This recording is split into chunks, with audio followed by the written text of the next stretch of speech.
Welcome to பணியும் வாய்ப்பும். Group D எக்ஸாமுக்காக நம்ம ஒரு நியூ சீரிஸ் வந்து பார்க்க போறோம். அதாவது எக்கானமி சப்ஜெக்ட் வந்து எடுத்து அதுல ஒவ்வொரு டாபிக்கா எப்படி ப்ரீவியஸ் இயர் கொஸ்டின்ஸ் கேட்டாங்கன்னு சொல்லிட்டு வந்து பார்க்கலாம். எக்கானமில நம்ம ஃபண்டமெண்டலா இந்த 10 டாபிக் தான் வந்து லேர்ன் பண்ணுவோம் ஒரு குரூப் டி எக்ஸாம். இப்போ இந்த வீடியோல நம்ம என்ன பண்ண போறோம்னா Indian economy, national income, budget and taxation இந்த 3 டாபிக்ல எப்படி கொஸ்டின் கேட்டாங்கன்னு பார்க்கலாம். இதுக்கப்புறம் நெக்ஸ்ட் வீடியோல 5 இயர்ஸ் பிளானை பத்தி வந்து டீட்டெயிலா பார்க்கலாம்.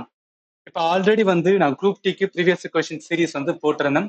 பிசிக்ஸ், கெமிஸ்ட்ரி, பயாலஜி, ஸ்ட்ராட்டஜிக்கு, ஹிஸ்ட்ரி, ஜியாகிரபி இது எல்லாமே கம்ப்ளீட்டடா வந்து நம்ம யூடியூப்ல இருக்கு. பிளஸ் இந்த வீடியோட டிஸ்கிரிப்ஷன்லையும் நான் லிங்க் வந்து கொடுக்குறேன், நீங்க வந்து செக் பண்ணி பார்த்துக்கலாம். இது எதுக்காக இந்த மாதிரி பண்ணிட்டு இருக்கேன்னா ஃபண்டமெண்டல் வந்து எல்லாருமே ப்ரிப்பேர் பண்ணுவாங்க, பட் கொஸ்டின்ஸ் வந்து டாபிக் வைஸ் வந்து பார்க்க மாட்டாங்க.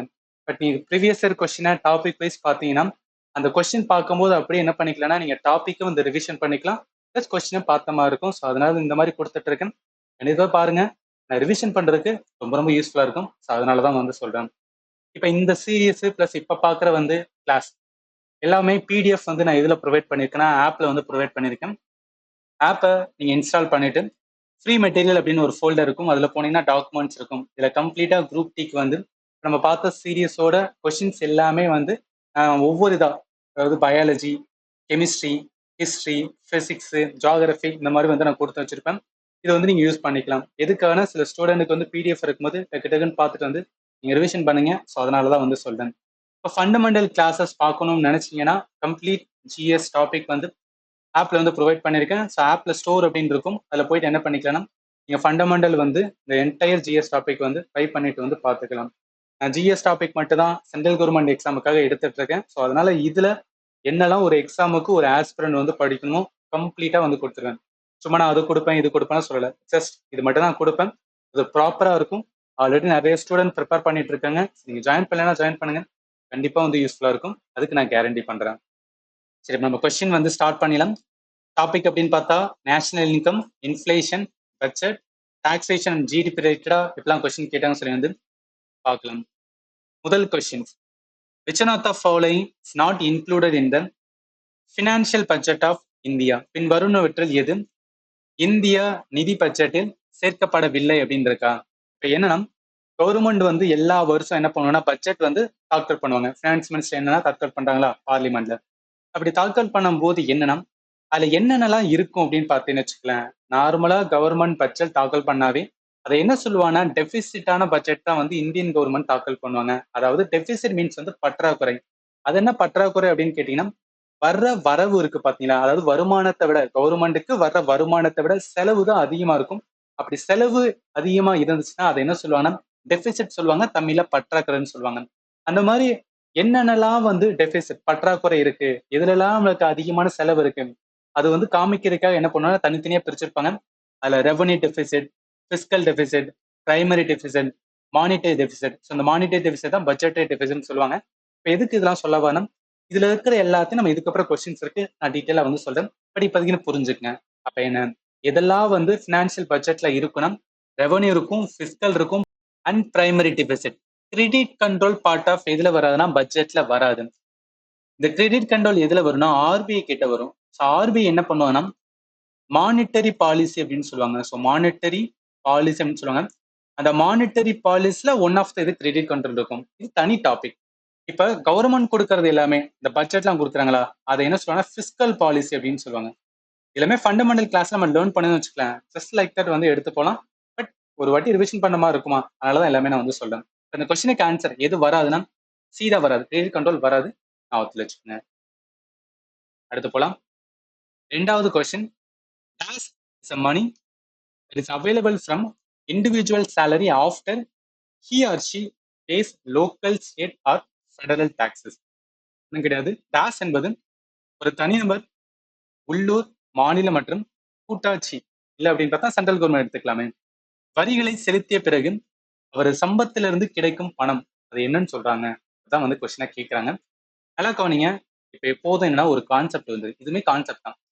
டிஸ்போசபிள் இன்கம் அப்படின்னு சொல்லுவாங்க. டிஸ்போசபிள்னா கையில நமக்கு கையில என்ன அமௌண்ட் இருக்கோ அதான் டிஸ்போசபிள் அப்படின்னு வந்து சொல்றது. இப்போ இன்கம்னா நம்மளோட சேலரி ரைட்டா. இப்ப இயர் ஆன் இயர் வந்து நம்ம சேலரி வந்து கால்குலேட் பண்ணி பார்த்தோம்னு வச்சுக்கேன். 12 lakh per annum 13 lakh per annum இதுல வந்து ஒரு வேலைக்கு போகணும் அப்படின்னா அவங்க சொல்லுவாங்கல்ல, அது எப்படி வந்து நம்ம கால்குலேட் பண்ணணும் அப்படின்னு பார்த்தீங்கன்னா, அதாவது டிஸ்போசபிள் இன்கம் அப்படின்னாவே இதுல என்ன சொல்லுவாங்கன்னா, மொத்தமா ஆனுவல் இன்கம் இருக்கும். ஸோ கிராஸான ஆனுவல் இருக்கும். அதுல நம்ம என்ன பண்ணணும் அப்படின்னு பார்த்தோன்னா, இன்கம் டாக்ஸ் பே பண்ணுவோமா? அந்த இன்கம் டாக்ஸுக்கு பே பண்ற அமௌண்ட் இருக்குல்ல, அதை கழிச்சு விட்டுட்டு மிச்ச அமௌண்ட் எவ்வளவு கையில இருக்கோ அதுதான் என்ன சொல்லுவாங்கன்னா டிஸ்போசபிள் இன்கம். டாக்ஸ் போக மிச்சம் என்ன என்கிட்ட வருமானம் இருக்கோ அதான் என்ன சொல்றாங்கன்னா டிஸ்போசபிள் இன்கம். இப்ப எது இதுக்கெல்லாம் கால்குலேட் பண்றாங்கன்னா, இந்த மாதிரி கால்குலேட் பண்ணும்போது, அதாவது disposable income of the person ஒரு எக்கானமி கால்குலேட் பண்ணும்போது, அதை வச்சு வந்து என்ன சொல்லுவாங்கன்னா, ஹையரான டிஸ்போசபிள் இன்கம் வந்து ஒரு நாட்டுல இருந்துச்சுன்னா அந்த எக்கானமில வந்து growth நல்லா இருக்கு அப்படின்னு சொல்லுவாங்க. growth நல்லா இருக்குன்னு சொல்லுவாங்க. அதே லோவரான வந்துன்னா டிபிஐ இந்த டிஸ்போசபிள் இன்கம் இருந்துச்சுன்னா அந்த எக்கானமி என்ன அப்படின்னு பார்த்தீங்கன்னு வச்சுக்கோங்களேன், டவுன் ஃபால்ல போயிட்டு இருக்குன்னு சொல்லுவாங்க. ஸோ டவுன் ஃபால்ல போயிட்டு இருக்குன்னு சொல்லுவாங்க. இந்த மாதிரி சரி, இந்த மாதிரி வந்து ஒரு கண்ட்ரியோட எக்கானமி growth இருக்கா இல்லையா இதெல்லாம் பாக்குறதுக்காக என்ன பண்ணுவோம்னா, அது டிஸ்போசபிள் இன்கம் சொல்லிட்டு ஒரு கான்செப்டை உள்ள வச்சு வந்து கால்குலேட் பண்ணுவாங்க. ஏன்னா யோசிச்சு பாருங்களேன், டிஸ்போசபிள் இன்கம் என் கையில இருக்கிற அமௌண்ட், என் கையில இருந்துச்சா என்ன பண்ணுவேன், நான் செலவு பண்ணுவேன். ரைட்டா, செலவு பண்ணுவேன் பிளஸ் வந்து சேவிங் பண்ணுவேன். அப்ப சேவிங் அப்படின்னு இருக்கும்போது அது நாட்டுல என்ன ஆகும் அப்படின்னு பார்த்தீங்கன்னா, நிறைய ப்ரொடக்டிவிட்டிக்கு வந்து யூஸ்ஃபுல்லா இருக்கும். ஸோ அதனாலதான் வந்து இந்த கான்செப்ட். இந்த கொஸ்டினுக்கு ஆன்சர் என்ன வரும்னா டிஸ்போசபிள் இன்கம் தான் வரும். அதனால ஆப்ஷன் சி தான். ஜஸ்ட் கான்செப்ட் தான், எக்கானமி பொறுத்தல கான்செப்ட், அதை மட்டும் உள்ள வாங்கிட்டு வந்து வச்சுக்கலாம், ஈஸியா ஆன்சர் பண்ணிடலாம். சரி, மூணாவது questions. Which of the following terms define the real national income அப்படின்னு இருக்காங்க. பின்வரும் விதிமுறைகளில் எது உண்மையான தேசிய வருமானத்தை வரையறுக்கிறது அப்படின்னு கேட்கிறாங்க. அதாவது நேஷனல் இன்கம்னா ஒண்ணு கிடையாது, நம்ம நாட்டோட வந்து வெல்த் தான். நம்ம நாட்டுல எவ்வளவு வந்து டோட்டல் வெல்த் இருக்கு அதை பாக்குறதுக்காக யூஸ் பண்ற ஒரு கான்செப்டா என்ன அப்படின்னா ஜிடிபி அப்படின்னு சொல்லுவாங்க. இப்ப இந்தியால டோட்டலா எவ்வளவு வெல்த் இருக்கு அதை பார்க்கணும் அப்படின்னா அதை எப்படி பார்க்கலாம்னு சொல்லிட்டு எக்கானமி டேர்ம்ல நிறைய வந்து என்னன்னா சயின்டிஸ்ட் கண்டுபிடிச்சிருப்பாங்க. அதுதான் என்ன அப்படின்னு பார்த்தா ஜிடிபின்னு அப்படின்னு ஒரு கான்செப்ட். ஜிடிபினா ஒண்ணு கிடையாது, நல்லா கவனிங்களேன், ரெண்டா பிடிப்பாங்க. கிராஸ் டொமஸ்டிக் ப்ராடக்ட்னு சொல்றது, அதில் நாமினல் ஒன்று இருக்கும், ரியல் அப்படின்னு ஒன்று இருக்கும். நாமினல் அப்படின்னா இப்ப current price, current market price என்ன இருக்கோ அதை வச்சு என்ன பண்ணுவாங்கன்னா கால்குலேட் பண்ணுவாங்க. ரியல் என்பது ஒரு பேஸான பிரைஸ், பேஸ்னு சொல்லுவாங்க, இல்ல ஒரு கான்ஸ்டன்ட் வந்து பிரைஸ். அதாவது புரியல சார் அப்படின்னு கேட்டீங்கன்னா ஒன்றும் கிடையாது, நல்லா கவனிங்க. இப்ப ஜிடிபி பொறுத்தளவுக்கு என்னன்னா கால்குலேட் பண்ணணும் இந்தியாவில் டோட்டல் வெல்த் எவ்வளவு இருக்கு அப்படின்னு கால்குலேட் பண்றதா வந்து ஜிடிபி அப்படின்னு ஒரு கான்செப்ட். அந்த கான்செப்ட்ல என்ன பண்ணுவாங்கன்னா, நம்ம நாட்டுல என்னெல்லாம் ப்ராடக்ட், நம்ம ப்ராடக்ட்டை என்ன சொல்லுவாங்கன்னா குட்ஸ் அப்படின்னு சொல்லுவாங்க. ஸோ நாட்டுல என்னெல்லாம் வந்து என்னன்னா ப்ராடக்ட் ப்ரொடியூஸ் பண்றாங்களோ, அதே மாதிரி என்னெல்லாம் சர்வீசஸ் வந்து என்னன்னா நம்ம இந்தியாவில் வந்து கொடுக்குறோமோ அதை எல்லாத்தையும் என்ன பண்ணனா கால்குலேட் பண்ண சொல்லுவாங்க. இது எப்படி சார் கால்குலேட் பண்றாங்க அப்படின்னு கேட்டீங்கன்னு வச்சுக்கலாம், ஒவ்வொரு ப்ராடக்ட்டுக்கும் பிரைஸ் இருக்குமா, ஒவ்வொரு வேலைக்கு வந்து அதுக்கான வந்து பே இருக்குமா, அது எல்லாத்தையும் கால்குலேட் பண்ணி ஃபைனலா என்ன பண்ணுவாங்கன்னு வச்சுக்கலாம், இதுதான் இந்தியாவோட வந்து டோட்டல் வெல்த் அப்படின்னு வந்து சொல்லுவாங்க. அப்படி கால்குலேட் பண்றேன்னு சொன்னா பாத்தீங்கன்னா அந்த பிரைஸ், அந்த ப்ராடக்டோட பிரைஸ், அதுல வருடா வருடம் என்ன பிரைஸ் இருக்கோ அதை எடுத்து பண்ணா அதோட பேர் என்ன சொல்லணும், நாமினல் ஜிடிபி அப்படின்னு சொல்லுவாங்க. ஆனா ரியல் ஜிடிபி என்பது ஏதாவது ஒரு வருஷத்தோட வந்து ஒரு பிரைஸ் எடுப்பாங்க, அந்த பிரைஸை வச்சு என்னன்னா கால்குலேட் பண்ணுவாங்க. எதுக்கு சார் இதை பண்றாங்க, இந்த மாதிரி ரெண்டு விதமா எதுக்காக பிரிக்கிறாங்க அப்படின்னு கேட்டீங்கன்னா, அதாவது நாட்டுல வந்து எல்லா வருஷம் என்ன இருக்கும்னா இன்ஃபிளேஷன்ஸ் வந்து இருக்குன்னு சொல்லுவாங்க. இன்ஃபிளேஷன் ஒன்று கிடையாது, பணவீக்கம் அப்படின்னு தமிழ்ல வந்து சொல்றது. இது எப்படி நான் சிம்பிளா உங்களுக்கு சொல்லலாம் அப்படின்னா, அதாவது ஒரு 5 வருஷத்துக்கு முன்னாடி முட்டை இருக்கு பாத்தீங்களா, முட்டையோட விலை 4 ரூபானா இப்ப 5 வருஷம் கழிச்சு பாருங்களேன் முட்டையோட விலை வந்து 6 ரூபா இருக்கும். ஒவ்வொரு பொருளுக்கும் என்னன்னா 5 வருஷம் 10 வருஷத்துக்கு முன்னாடி அது கம்மியா இருக்கும், இப்ப கூடும். இந்த மாதிரி பிரைஸ் வந்து இன்க்ரீஸ் ஆகுதுல, அதை நம்ம என்ன சொல்லுவோம்னா இன்ஃபிளேஷன் அப்படின்னு சொல்லுவோம். இந்த இன்ஃபிளேஷன்லாம் வந்து என்ன அப்படின்னு பார்த்தீங்கன்னு வச்சுக்கலாம், நாட்டோட உண்மையான growth கிடையாது. உண்மையான growth எவ்வளோ, டோட்டல் வெல்த் எவ்வளோ அதை பார்க்கறதுக்காக என்ன பண்ணுவோம்னா ஒரு கான்ஸ்டன்ட் பிரைஸை வச்சு என்ன கால்குலேட் பண்ணுவாங்க. ஸோ இப்போ புரியும் நினைக்கிறேன். அதை வச்சு பார்க்கும்போது இந்த கொஸ்டினுக்கு ஆன்சர் ரியல் நேஷனல் இன்கம் பார்க்கணும் அப்படின்னா அவங்க ஜிடிபி என்ன பண்ணணும்னா கான்ஸ்டன்ட் பிரைஸ்ல கால்குலேட் பண்ணணும்.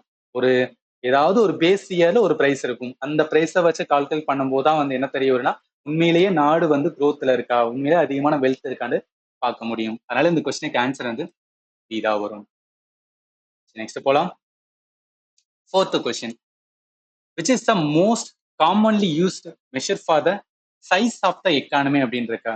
சிம்பிளானதான், அதாவது ஒன்றும் கிடையாது, எக்கானமியோட சைஸ், சைஸ்னா இந்த இடத்துல எதை சொல்ல வராங்கன்னா வெல்த் தான் சொல்ல வராங்க, டோட்டல் வெல்த் தான் வந்து சொல்ல வராங்க. ஸோ சைஸ்ன்னு சொன்னா நீங்க எதை எடுக்கக்கூடாதுன்னா ஓகே, ரொம்ப என்ன சொல்றது பரப்பளவுல சொல்றாங்களோ நினைக்க கூடாது. இடத்துல சைஸ்னா வெல்த்தை வச்சு சொல்றேன்னு அர்த்தம், ஏன்னா எக்கானமில வெல்த் தான் வந்து சொல்லுவாங்க. சரி, இப்ப எக்கானமியோட சைஸ், டோட்டல் வெல்த், அதை பாக்குறதுக்கான கான்செப்ட் என்ன சொன்னேன், ஜிடிபி அப்படின்னு சொன்னா.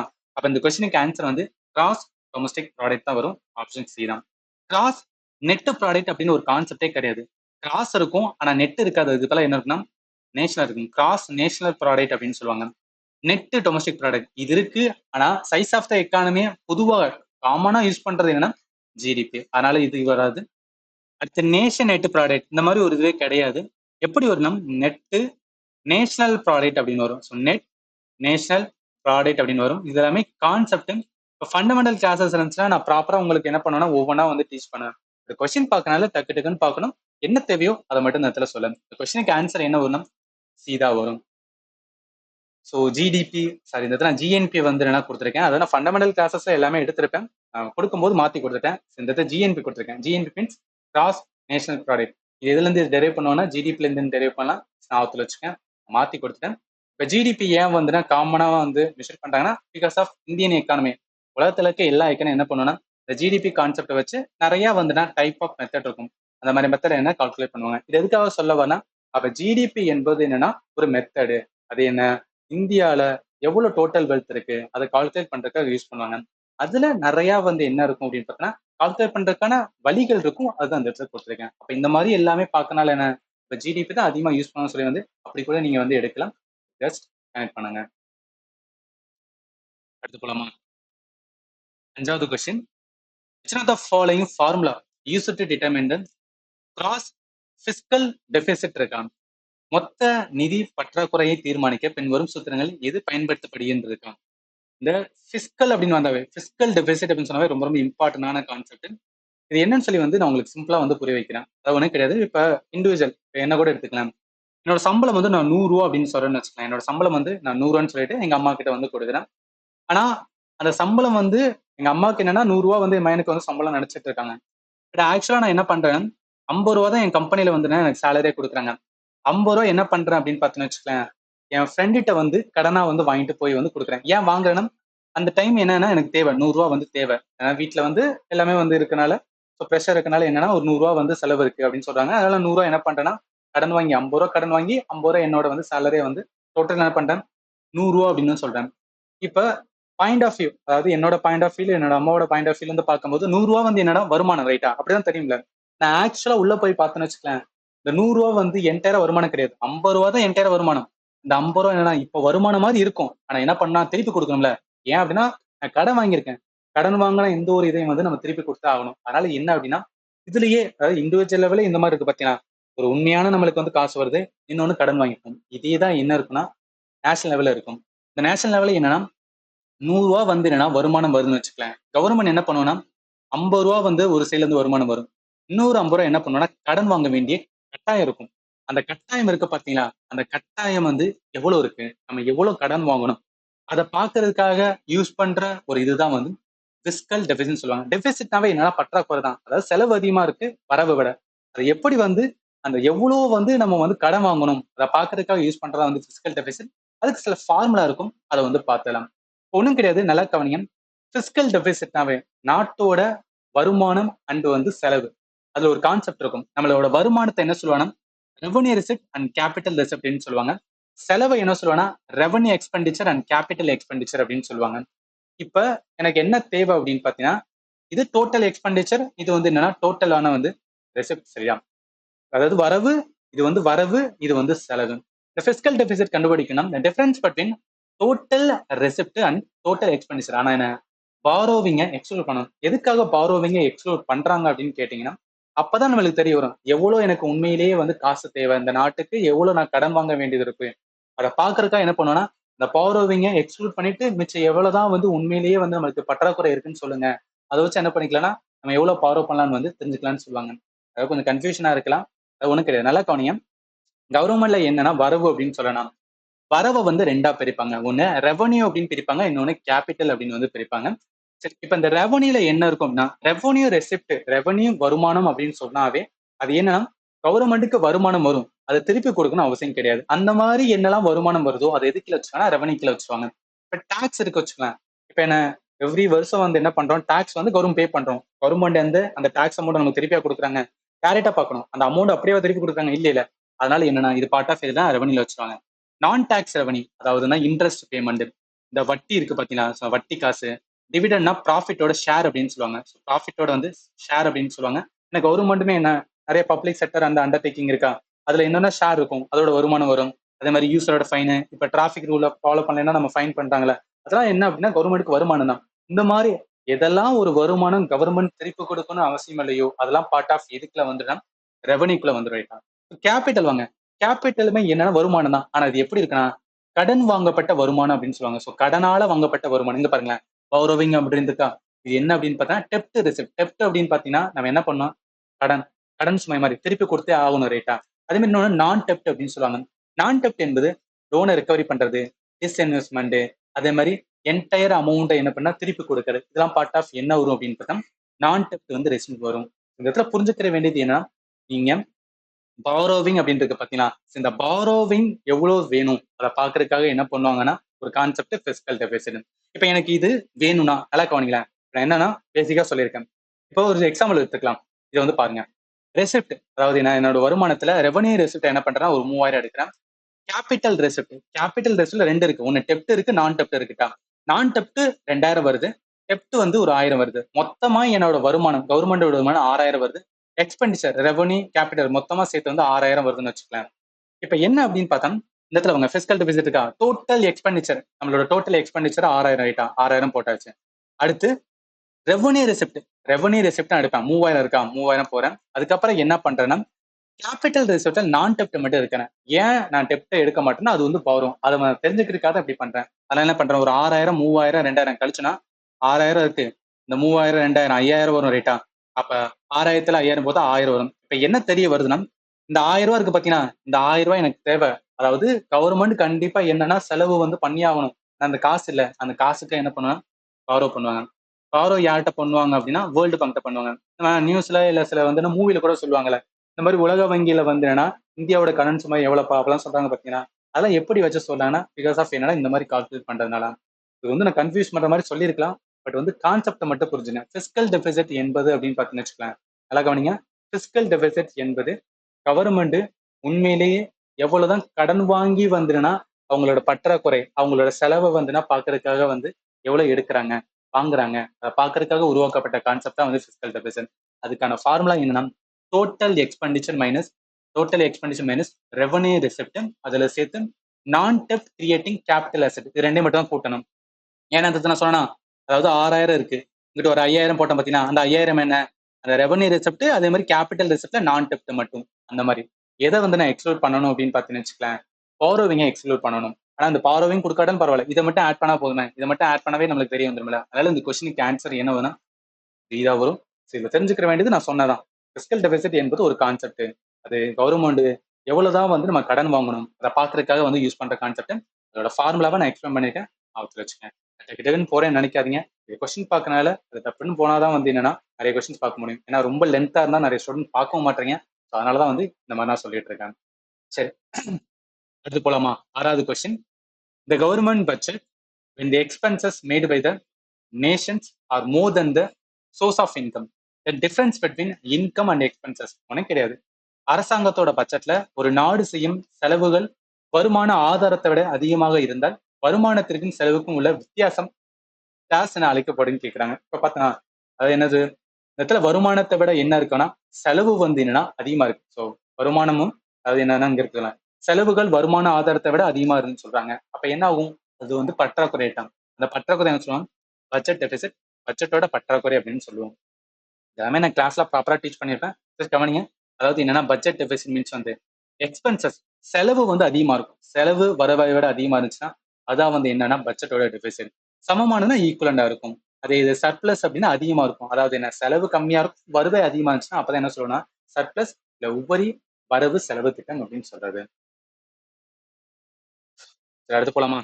7வது கொஸ்டின், இந்த கொஸ்டின் ஆன்சர் பார்த்தோம்ல, ஆன்சர் வந்து டி தான் வரும். 7வது question, the government of India set up a committee to review Fiscal Responsibility and Budget Management Act 2003 under the chairmanship of NK Singh in the year அப்படின்னு இருக்கா, ஒன்றும் கிடையாது. நம்ம ஃபண்டமெண்டல் ப்ராப்பரா வந்து லேர்ன் பண்ணியிருக்கோம். ஒரு நிமிஷம் இங்க பார்க்கலாம். எஃப்ஆர்பிஎம் ஆக்ட் 2003 வந்து வந்திருக்கும். அதாவது அந்த ஆக்ட் 2003, ஆனா இந்த ஆக்டை ஃபார்ம் பண்றதுக்காக வந்து ஒரு கமிட்டி போட்டிருப்பாங்க. அந்த கமிட்டியோட ஹெட் யாருன்னா என்கே சிங் அப்படின்னு சொல்லுவாங்க. இது எதுக்காக இந்த கமிட்டி வந்து ஃபார்ம் பண்ணிருக்காங்கன்னா, நாட்டுல வந்து என்னன்னா எல்லா வருஷமும் வந்து கவர்மெண்ட் என்ன சொல்றாங்கன்னா, அவங்க கொடுக்குற பட்ஜெட் வந்து பற்றாக்குறை, அதிகமான எங்களுக்கு செலவு இருக்குன்னு சொல்லிக்கிட்டே இருக்காங்க. அந்த மாதிரி செலவு அதிகமா இருக்கு பாத்தீங்கன்னா, அந்த செலவை தான் எப்படி சொல்லணும், fiscal deficit, revenue deficit, other target அப்படின்னு சொல்லியிருப்பாங்க. அதாவது நிறைய பற்றாக்குறை அதிகமா என்ன பண்றோம் அப்படின்னா, நம்ம செலவு இருந்துகிட்டே இருக்கு, வருமானம் வந்து இல்லாம இருக்கு. அப்ப என்ன பண்ணணும், நம்ம அதிகமா செலவு பண்றதை வந்து கம்மி பண்ண பார்க்கணும். அப்படி பண்ணாதான் நாடு வந்து என்ன ஆகும்னா ரொம்ப ஃபாஸ்டா வந்து growth அடையும்னு சொல்லிட்டு ஒரு கமிட்டியை கொண்டு வந்திருப்பாங்க. அந்த கமிட்டியோட ஹெட் என்கே சிங். அவங்க என்னன்னா சில ரெஸ்பான்சிபிலிட்டி வந்து கவர்மெண்ட் சொல்லியிருப்பாங்க. இந்த மாதிரி நீங்க குறைக்கணும், பிஸ்கல் டெபிசிட்டை நீங்க குறைக்கணும். பிஸ்கல் டெபிசிட்னா என்ன, எவ்வளோ ஒரு கண்ட்ரி வந்து கடன் வாங்குறாங்க அதை பாக்குறதுக்காக வந்து இருக்கிறது. கடன் வாங்கினாங்கன்னு வச்சுக்கலாம், வாங்குறது ஈஸியா இருக்கும், ஆனா திருப்பி கொடுக்கணும்னு இருக்கு பாத்தீங்களா, திருப்பி கொடுக்கும் போதுதான் வந்து பிரச்சனை. ஏன்னா வருஷம் என்ன ஆகுனா ஒரு கடன் வாங்கணும், அதுக்கான வட்டி கட்ட வேண்டியிருக்கும். நேஷனல் கவர்மெண்ட் நம்ம இந்தியாவை என்னதான் பண்ணிட்டு இருக்காங்க, வட்டி வந்து கட்டிட்டு இருக்காங்க. அதனால என்ன பண்ண வேணாம், வட்டி மாதிரி கட்டி வந்து நம்மளோட நேஷனல் இன்கம் எல்லாத்தையும் வந்து வேஸ்ட் பண்ண வேணாம். என்ன பண்ணிக்கலாம் அப்படின்னு பாத்தீங்கன்னா, அதை குறைக்க பாருங்க. எங்கெல்லாம் கடன் வாங்குற வந்து தேவை இருக்கோ அது எல்லாத்தையும் குறைச்சு குறைச்சு வந்து என்ன பண்ணுங்கன்னா ரொம்ப லோ லெவலுக்கு கொண்டு வாங்கன்னு சொல்லியிருப்பாங்க. இந்த மாதிரி நிறைய என்ன பண்ணிருப்பாங்கன்னு வச்சுக்கலாம், ஸ்டெப்ஸ் வந்து கவர்மெண்ட் சொல்லியிருப்பாங்க. இதுதான் இந்த ஆக்ட்னு சொல்லுவாங்க. இந்த ஆக்டை எந்த வருஷம், 2016 தான் வந்து ஃபார்ம் பண்ணியிருப்பாங்க. ஸோ அதனால இந்த கொஸ்டினுக்கு ஆன்சர் வந்து இதா வரும். கான்செப்ட் ஞாபகத்துல வச்சுக்கோங்க. அடுத்து வாங்க, 8th question. Budget expenditure of the government broadly classified into the how many category. அரசாங்கத்தின் பட்ஜெட் செலவினம் எத்தனை வகைகளாக பிரிக்கப்பட்டுள்ளது இருக்கு ஒன்றும் கிடையாது. நார்மலா வந்து இங்க பாருங்களேன், இதுதான் நான் முதலே சொல்லியிருக்கணும். அதாவது பட்ஜெட்டோட காம்பனண்ட் ரெண்டா பிரிப்பாங்க. ஒன்னு கவர்மெண்ட்டுக்கு வந்து ரெசிப்ட்னு சொல்லுவாங்க, இன்னொன்னு எக்ஸ்பெண்டிச்சர். ரெசிப்ட்னா வருமானம்னு சொல்றது, எக்ஸ்பெண்டிச்சர்னா செலவுன்னு சொல்றது. வருமானத்துல ரெண்டு இருக்கும், ரெவன்யூ சைடு வரும், கேபிட்டல் சைடு வரும். அதே மாதிரி செலவுலையும் ரெண்டு இருக்கும், ரெவன்யூ வரும், கேபிட்டல் அப்படின்னு வரும். நம்மளுக்கு கேள்வி என்ன கேட்டிருக்காங்க அப்படின்னு பாத்தீங்கன்னா, நம்மளுக்கு கேள்வி என்ன கேட்டிருக்காங்க, கவர்மெண்டோட பட்ஜெட்டோட எக்ஸ்பெண்டிச்சர் எத்தனை விதமா பிரிக்கிறாங்கன்னு கேட்டிருக்காங்க. எத்தனை விதமா பிரிக்கிறாங்க, மேஜரா பார்த்தா ரெண்டா பிரிப்பாங்க, ஒன்னு ரெவன்யூவும் இன்னொன்னு கேபிட்டல் பிரிப்பாங்க. ஸோ அதனால இந்த கொஸ்டினுக்கு ஆன்சர் என்ன வரும், ஆப்ஷன் ஏ தான் வரும். அடுத்து போலாம். இந்த கொஸ்டின் பாருங்களேன். Cash granting gain from foreign country and international relation are part of அப்படின்னு இருக்குல்ல, ஒன்றும் கிடையாது. இப்போ இந்த இடத்துல பார்த்துருக்கோம்ல, இந்த இடத்துல என்னன்னா ரெசிப்ட் இருக்கு பார்த்தீங்களா. ஸோ இந்த ரெசிப்ட்னா வருமானம், ரைட்டா. வருமானத்துல கவர்மெண்ட் ரெண்டு வரும், ஒன்னு ரெவன்யூ சைடு, இன்னொன்னு கேபிட்டல் சைடு. நான் சொல்றேன், ரெவன்யூ சைடு என்பது என்னன்னா கவர்மெண்ட்டுக்கு வருமானம் இருக்கு, அந்த வருமானத்தை திருப்பி கொடுக்க தேவையில்லாத இதெல்லாம் வருமானம் இருக்கும், அதெல்லாம் ரெவன்யூ சைடுன்னு வைப்பாங்க. டாக்ஸ், நான் டாக்ஸ் வரும். கேபிட்டல் வந்து என்ன பார்த்தீங்கன்னு வச்சுக்கலேன், கவர்மெண்ட்டுக்கு அது வருமானம் தான், ஆனா கடன் வாங்கின வருமானமா இருக்கும், பாரோ பண்ணதா இருக்கும் இல்லையா. கவர்மெண்டோட அசட்டை வந்து குறைக்கிற மாதிரி இருக்கும், டிஸ்இன்வெஸ்ட்மெண்ட், ரெக்கவரி ஆஃப் லோன் அப்படின்னு சொல்லுவாங்க. இப்ப கேள்வி என்ன கேட்டிருக்காங்கன்னா, கிராண்டின் எய்ட், சாரி கேஷ் கிராண்டின் எய்ட் அப்படின்னு சொல்றாங்க. அதாவது வெளிநாடுகள் மற்றும் சர்வதேச அமைப்புகளிடமிருந்து வரும் ரொக்க மானிய உதவி எதோட பகுதி அப்படின்னு கேக்குறாங்களா. இங்க பாருங்களேன், அதாவது இப்போ ஒரு கவர்மெண்ட் யூஎஸ்ஏ இருக்கு, நம்ம இந்தியாவுக்கு வந்து என்ன அப்படின்னு பார்த்தோம், ஒரு எய்டா கொடுக்குறாங்க. அதே யூஎஸ்ஏ நம்ம இந்தியாவுக்கு வந்து லோனா கொடுக்குறாங்க. லோனா கொடுத்தா அது எதுக்கில வந்துடும்னா கேபிட்டல் கீழ வந்துடும். ஏன்னா சொன்னேன், பாரோ பண்றது எல்லாமே பார்ட் ஆஃப் எதுக்கில வந்துடும், கேபிட்டல் வந்து ரெசிப்ட் கீழ வந்துடும். ஆனா எய்டுன்னு சொல்லும் போது வந்து இந்த அமௌண்ட் திருப்பி கொடுக்கணும் அவசியம் கிடையாது தானே. ஆனா அவங்க எய்டு ஏன் கொடுக்குறாங்கன்னா, ஏதோ ஒரு காரணம், ஏதோ நம்ம இந்தியாவில வந்து ஒரு பிரச்சனை போயிட்டு இருக்கலாம், ஏதோ வார் வந்திருக்கலாம், அந்த மாதிரிக்காக என்ன பண்ணுவோம்னா அதர் கண்ட்ரி வந்து சப்போர்ட் பண்ணுவாங்க. இந்தியன் கவர்மெண்ட் நிறைய சப்போர்ட் பண்ணுவாங்க, அதர் கண்ட்ரிக்கு நிறைய சப்போர்ட் பண்ணிருக்காங்க. அந்த மாதிரி எய்டு அப்படின்னு சொன்னாவே பார்ட் ஆஃப் எதுக்குல வேணா ரெவன்யூ ரெசிப்ட். நான் சொல்றேன், ரெவன்யூனாவே என்ன பண்ணணும் அப்படின்னு பார்த்தா திருப்பி கொடுக்காத காசு தான் வந்து ரெவன்யூக்குள்ள வைப்பாங்க. இடத்துல எய்டு என்பது திருப்பி கொடுக்கணும் அவசியம் கிடையாது. அதனால என்னன்னு பார்த்தீங்கன்னு வச்சுக்கலாம், பார்ட் ஆஃப் எதுக்குல வரும், ரெவன்யூ ரெசிப்டுக்குள்ள வரும், ஆப்ஷன் சி தான் வரும். நெக்ஸ்ட் போலாம். 10th question. Which agency coordinates with various federal and state government agency and department to collect and compile the data required to calculate the GDP in India இருக்கா. ரொம்ப ரொம்ப ரொம்ப ஈஸியான question. இப்படியே நான் கிளாஸ்ல வந்து எடுத்திருப்பேன். சரி, நான் வந்து ட்ரஸ்ட் பண்ணுங்க, என்னோட கிளாஸஸ் ரொம்ப ரொம்ப அக்யூரேட்டா இருக்கும். சும்மா வளன்னு புக்கில் இருக்கிற மாதிரி வந்து என்ன சொல்றது, சென்டென்ஸ் மாதிரி இல்லை வந்து பேசேஜ் மாதிரிலாம் வந்து கொடுக்க மாட்டேன். Just right to the mind, என்ன தேவை அதை மட்டும் தான் கொடுப்பேன். ஏன்னா ஜிஎஸ் என்பது நிறைய வாஸ்டான சிலபஸ். சும்மா புக்கு மாதிரி வந்து என்னன்னா நிறைய என்ன சொல்றது, எஸ்ஐ மாதிரி படிச்சுட்டே போயிட்டு வச்சுக்கலாம், ஒரு யூஸ்மே கிடையாது, ரிவிஷன் பண்ண முடியாது. அதனால வந்து ஸ்ட்ரைட் டு த பாயிண்ட், என்ன தேவையோ அதை எவ்வளவு டைம் ரிவிஷன் பண்றோமோ அதுதான் வந்து இம்பார்ட்டன்ட். அதனால இந்த மாதிரி நான் கொடுத்துருக்கேன். இப்ப ஜிடிபி அப்படின்னு ஒரு கான்செப்ட் வந்து பார்த்தோமா, அதாவது இந்தியாவோட மொத்த வெல்த்தை கால்குலேட் பண்றதா வந்து ஜிடிபின்னு சொல்றோம். அதை யாரு கால்குலேட் பண்ணுவானா, இந்தியன் கவர்மெண்ட்ல ஒரு மினிஸ்ட்ரி, அந்த ministry ministry of statistic and programme implementation. அந்த மினிஸ்ட்ரியில ஒரு டிபார்ட்மெண்ட் இருக்கும். அந்த டிபார்ட்மெண்ட் என்எஸ்ஓன்னு சொல்லுவாங்க. ஸோ என்எஸ்ஓ தான் என்ன பண்ணுவாங்கன்னா கால்குலேட் பண்ணுவாங்க. ஸோ அதனால இந்த கொஸ்டினுக்கு ஆன்சர் பண்ணுவாங்க. என்எஸ்ஓ எங்க இருக்கு? National statistical office. அதனால ஆப்ஷன் வந்து ஏதா வரும். சிம்பிள். இதெல்லாம் லேர்ன் பண்ணா மட்டும் தான் என்ன பண்ண முடியும்னு வச்சுக்கலாம், ஆன்சர் பண்ண முடியும். ப்ளஸ் ரிவிஷன் பண்ணணும். லேர்ன் பண்றது ஈஸிங்க. கண்டென்ட்டுக்கு பிரச்சனை கிடையாது. பட் அதை எத்தனை டைம் ரிவிஷன் பண்றேன் அப்படின்றது பார்த்தீங்கன்னா, அதுலதான் என்ன பண்ண முடியும்னா நம்மளால அக்யூரஸா வந்து ரொம்ப அக்யூரேட்டா வந்து ஆன்சர் பண்ண முடியும். ஏன்னா இங்க எல்லாம் பாக்குறதுக்கு எல்லாமே ஒரே மாதிரி தான் இருக்கு. இங்க இந்தியன் ஸ்டாட்டிஸ்டிக்கல் இன்ஸ்டியூட் இருக்கு, மினிஸ்ட்ரி ஆஃப் காமர்ஸ் இண்டஸ்ட்ரி இருக்கு. இதான் பார்க்க இவங்க பண்ணலாமோ அப்படின்னு சொல்லி டவுட் வரும். எக்ஸாம் கார்டில் தான் வரும். அதெல்லாம் வந்து நம்ம எலிமினேட் பண்ணா அடிக்கடி வந்து ரிவிஷன் பண்றதுதான். சரி, அடுத்து போலாம். 11th question. From which budget year in India was a railway budget merged with the union budget was not presented separately? அதாவது என்ன அப்படின்னு பார்த்தோன்னா 2017 வந்து என்ன பண்ணிடுவான்னு வச்சுக்கலாம், சென்ட்ரல் கவர்மெண்ட் வந்து ஒரு நியூவான ஸ்டெப் வந்து கொண்டு வருவாங்க. அது என்ன ஸ்டெப் அப்படின்னா 2017க்கு முன்னாடி வரைக்கும் வந்து கவர்மெண்டோட பட்ஜெட் வந்து ரெண்டு மாதிரி இருக்கும். அதாவது என்னன்னா யூனியன் பட்ஜெட் அப்படின்னு தனியா ஒன்று கொடுப்பாங்க, ரயில்வே பட்ஜெட் சொல்லி வந்து தனியா வந்து கொடுப்பாங்க. 2017க்கு அப்புறம் இந்த மாதிரி நம்ம தனித்தனியா வந்து பட்ஜெட் வந்து கொடுக்க வேணாம், எல்லாத்தையும் மேட்ச் படி ஒரே பட்ஜெட்டா கொடுக்கலாம்னு சொல்லியிருப்பாங்க. அது எந்த வருஷம்? 2017. 2017-18 தான் என்னன்னா இது சொல்லியிருப்பாங்க. இது என்னன்னா நிறைய டைம் நியூஸ்லயும் இருந்திருக்கும். பிளஸ் என்னன்னா ஒரு இம்பார்ட்டன்டான ஈவெண்ட். அதனால என்ன பண்ணா நம்ம தெரிஞ்சுக்கணும். ஏன்னா இது எல்லாமே எது சம்பந்தப்பட்டதுன்னா பட்ஜெட் சம்பந்தப்பட்டது. அதனால வந்து ஞாபகத்துல வச்சுக்கேன். அதனால இந்த கொஸ்டினுக்கு ஆன்சர் 2017-18 ஆப்ஷன் ஏதா வரும். 12வது கொஸ்டின்.